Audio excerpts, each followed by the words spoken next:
नमस्कार दोस्तों। पृथ्वी कैसे बनी, आज हम इस विषय पर चर्चा करेंगे। ब्रह्मांड और दुनिया हमेशा से ही इंसानों के लिए रहस्य का विषय बना है। आज इतनी वैज्ञानिक प्रगति के बावजूद हमारी धरती पर ऐसे रहस्य मौजूद हैं जिनका पता लगाना वैज्ञानिकों के लिए भी लगभग नामुमकिन है।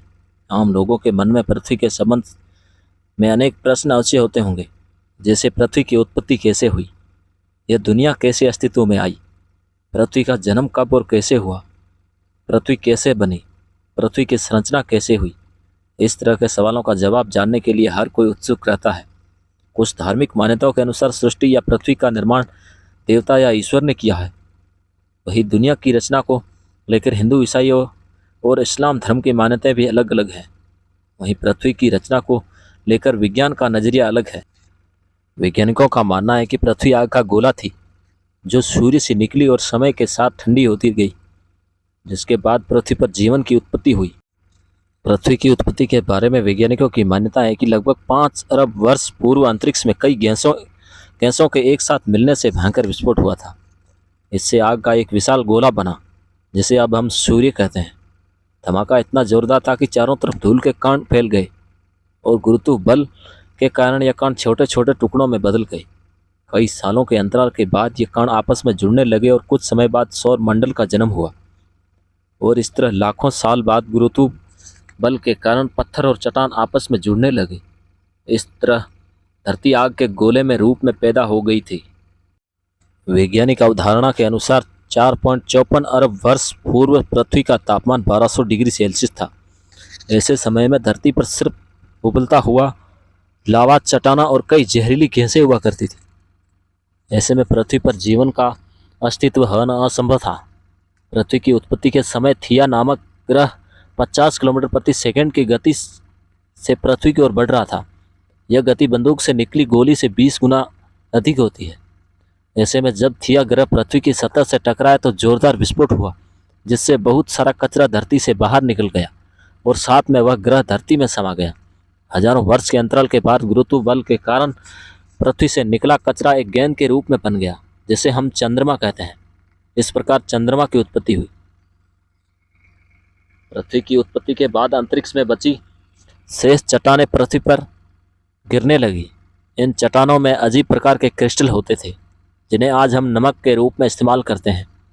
आपको जानकर हैरानी होगी कि इन चट्टानों के अंदर मौजूद नमक के समुद्र का पानी बनता है। वैज्ञानिकों के अनुसार ये चट्टानें करीब 20 करोड़ साल तक धरती पर गिरती रही, जिससे धरती ने समुद्र के रूप में ढेर सारा पानी इकट्ठा कर लिया। इतने पानी के लगातार जमा होने पर धरती की सतह ठंडी होने लगी और चट्टानें सख्त हो गई। लेकिन लावा अभी भी उसी रूप में पृथ्वी के आंतरिक भाग में मौजूद था।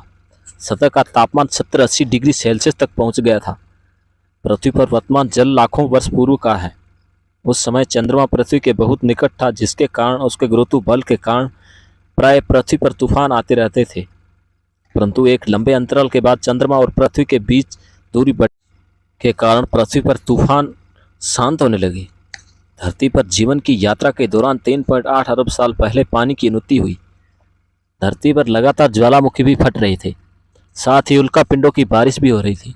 उल्कापिंडों के माध्यम से पानी और नमक के साथ साथ अन्य पदार्थ भी पृथ्वी पर आ गए थे, जिससे कार्बन और अमीनो एसिड आदि पदार्थ थे जो हर जीव जंतु और पौधे में मौजूद होते हैं।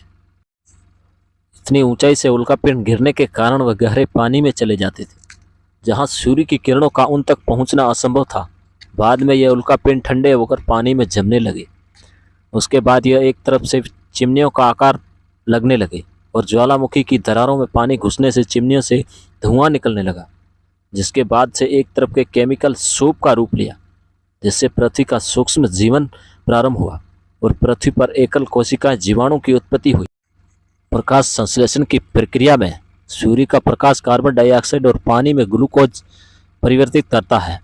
इसके साथ ही इस प्रक्रिया में उत्पाद के रूप में ऑक्सीजन गैस बनती है, जो मनुष्य के लिए महत्वपूर्ण वायु है।